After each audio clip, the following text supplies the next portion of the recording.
Bom, agora eu vou explicar rapidamente como é que funciona o programa, de tal sorte que vocês vão entender como é muito fácil isso aqui e como é que a curva de aprendizado pode ser assim super rápida. Então, inicialmente essa tela aqui ela fica em branco e você popula então primeiro com alguns objetos que vão sair desse cantinho aqui. Então existem já uma série grande de objetos pré-definidos, né? E os primeiros que a gente usa aqui são os de interface. Então nessa tela aqui principalmente a gente tem uns 4 tipos de elementos diferentes. Primeiro, um elemento que chama uma rotina chamada Image Picker, que nada mais ela não faz outra coisa a não ser olhar a galeria de fotos celular e colocar a imagem aqui. A gente tem um outro espaço aqui que a gente chama de Label, então nesse espaço você pode colocar alguma informação. Você tem mais labels aqui onde você vai popular com a resposta do programa. Então aqui é Label, aqui é Label, aqui é Label. Então a gente vai colocar aqui ou informações fixas, né, que no caso da descrição de imagem, percentual de certeza sempre fixa, e onde está escrito descrição e o percentual, o programa vai, depois que executar, vai retornar e colocar a informação aqui. E aí você tem um botão também que você pode configurar, que a gente chamou aqui de botão 1. Quando você clica, ele tira uma foto. Tem uma imagem aqui que é a imagem que ele popula depois que o programa vai acessa a câmera da máquina e coloca aqui então a imagem que vai ser analisada, tá? Então essa primeira parte aqui, a parte que a gente põe assim, vamos dizer assim, a capa, né, da aplicação e o que funções vão receber ou informação ou simplesmente vão mostrar, né? Esse fundinho aqui é um arquivo também que eu coloquei aqui, né, que é um background, que é só para embelezar o aplicativo. Então quando a gente for aqui na parte de bloquinhos, vocês vão ver que é muito simples, ó. Toda a programação que eu fiz aqui no aplicativo se resume a 1, 2, 3, 4, 5 grandes blocos. O primeiro grande bloco é uma chamada, né, pronta. Quando aperta o botão 1, ele tira uma foto. Então esse aqui é a programação, só juntar 2 blocos, pronto, você já tem uma função para tirar uma foto. Depois que ele tirar a foto, você pode, por exemplo, colocar esse bloquinho aqui, que é um bloquinho que na realidade é uma subrotina, né? Que vai chamar o quê? Uma API na nuvem da Microsoft para fazer então uma descrição do conteúdo dessa imagem. E aí depois que ele chamar essa rotina na nuvem, demora um tempinho, né, para ele processar. Aí na tela, onde tiver esses verdinhos aqui, ó, são itens ou que eu vou escrever ou que eu vou popular com alguma informação que vai voltar aqui do programa, né?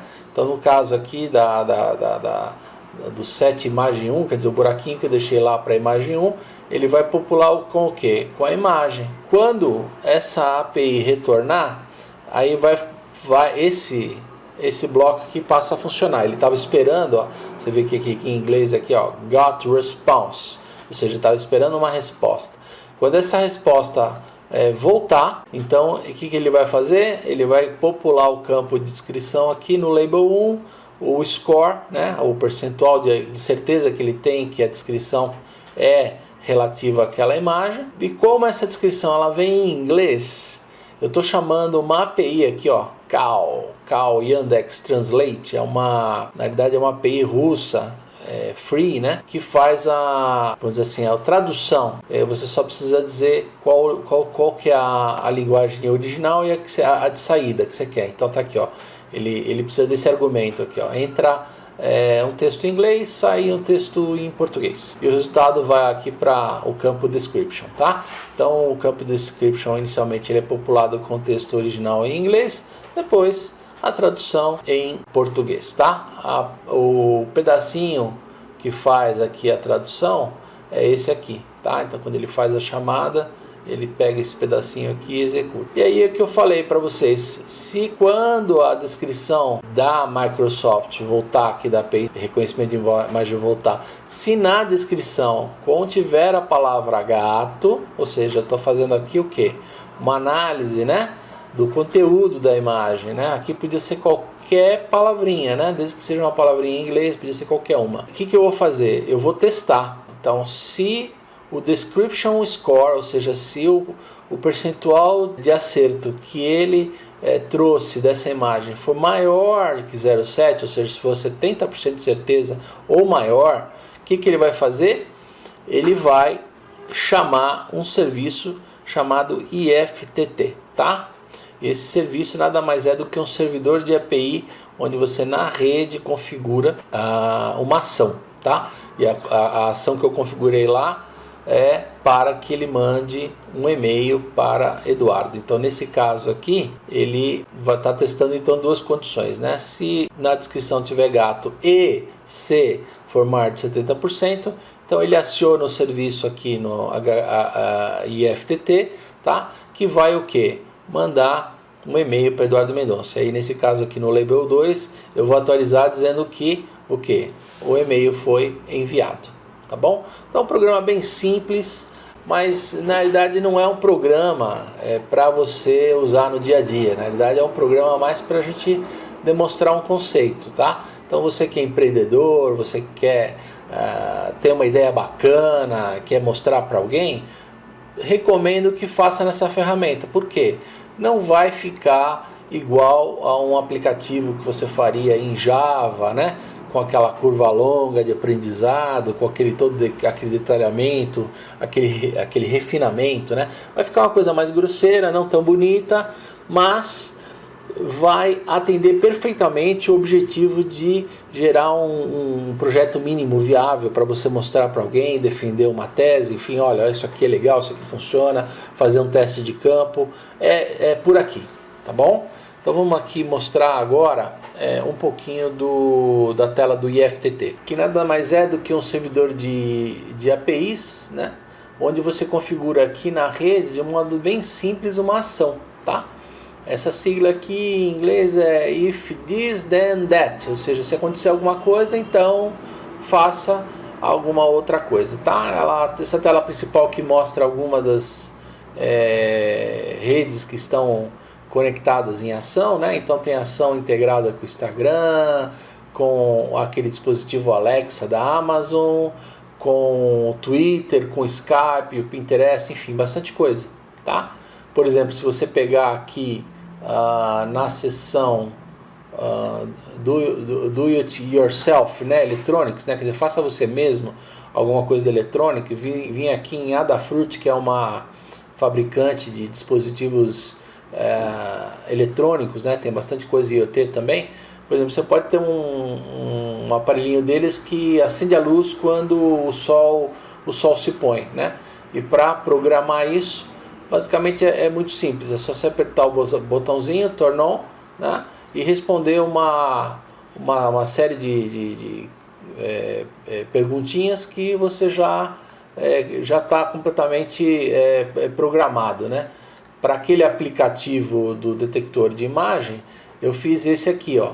If Maker Event detecta a imagem, então envia um e-mail para Eduardo no Gmail, tá? Ele está ligado aqui, e se a gente editar aqui para ver como é que foi a programação, né? O que a gente preenche, basicamente é pouca coisa, né? Você liga a ação, né? Você especificou aqui, nesse caso aqui, uma mensagem, né? Que vai chegar aqui no e-mail, batiza o evento com o nome, coloca um destinatário, né, ou mais, você pode dar um ad aqui, pode colocar mais gente, pode colocar alguém em cópia, né, em blind copy, né, com a cópia escondida, pode colocar também, pode colocar um assunto customizado, tá?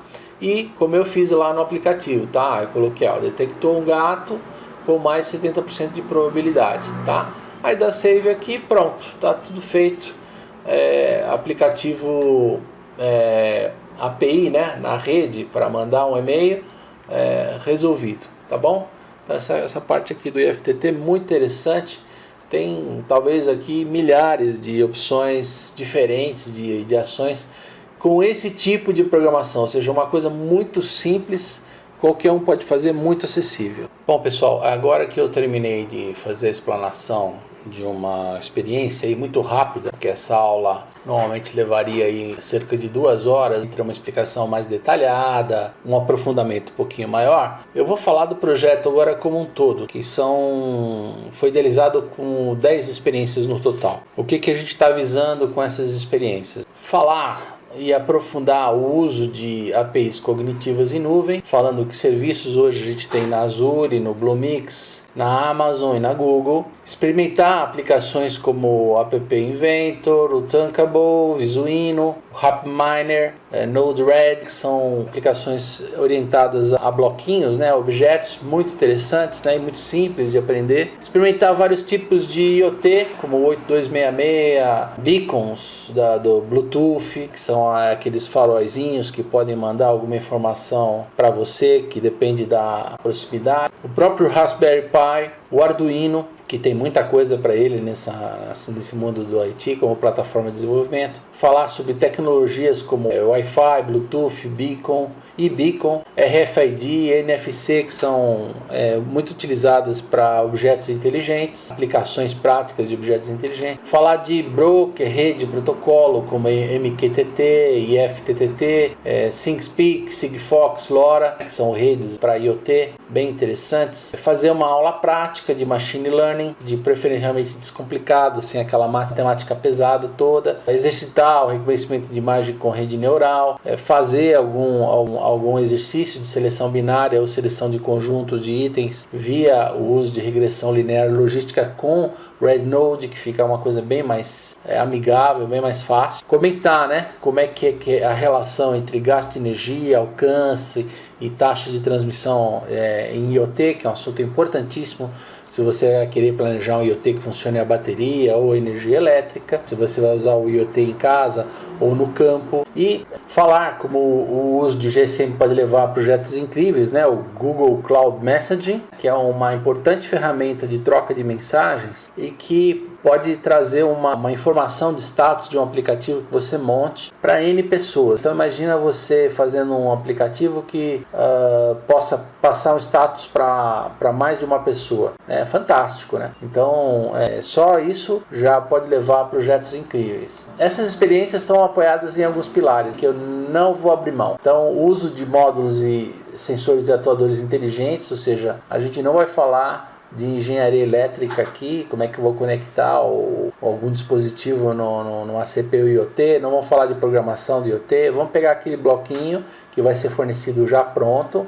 e vamos usar. Então uma simplificação que vai popularizar o uso de dispositivos IoT. Pilar 2 é que em qualquer exercício, qualquer ensinamento, qualquer experiência tem que ter uma aplicação em problema real. Então não pode ser acender só uma luzinha, não pode piscar um LED, isso aí não significa nada, não agrega nada, na minha opinião. Então a gente vai criar situações, cenários que você possa multiplicar essa aplicação e essa aplicação seja uma coisa interessante mesmo para a vida do estudante. Nós vamos fazer orientações para um esforço de desenvolvimento próximo de codificação zero. Então vamos fazer apenas o exercício de mudanças de alguns parâmetros. Vamos falar onde estão os parâmetros que precisam ser mudados, vamos entregar o código e aí a pessoa pode até fazer algumas derivações daquela experiência, mas não vai precisar aprender programação. Então isso vai facilitar bastante a multiplicação do uso da experiência. Pilar 4 é a possibilidade de replicar a ideia, semente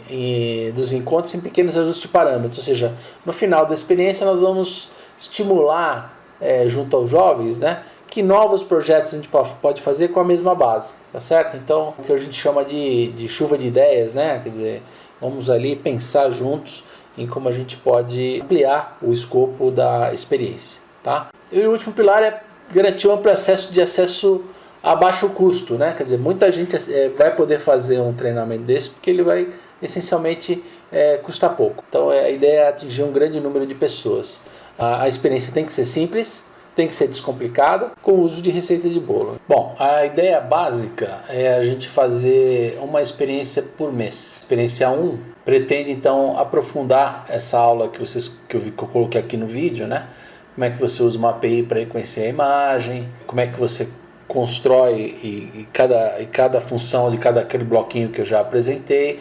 Ou seja, a experiência 1 seria um aprofundamento da aula de hoje com muito mais tempo, com teste, com interação, basicamente focado em como é que a gente usa uma API em nuvem para reconhecimento de imagem. A experiência 2 pretende usar sensores e atuadores em uma pequena maquete. Dos dados que a gente receber da maquete, a gente vai armazenar isso em nuvem, né? Então vai dar oportunidade para a gente explicar como é que a gente pode armazenar essa informação num serviço de nuvem como a Azure, como a Amazon, como Google, como IBM Bluemix, enfim, a gente pode colocar essa informação lá e mostrar para as pessoas como é que você manipula essa informação. A experiência 3 visa apresentar módulos Wi-Fi, Bluetooth e RFID, principalmente como é que a gente vai lidar com o aplicativo Google Cloud Messaging, QTT, o IFTTT, tudo isso num projeto só, que visa por exemplo, como é que você pode fazer um comando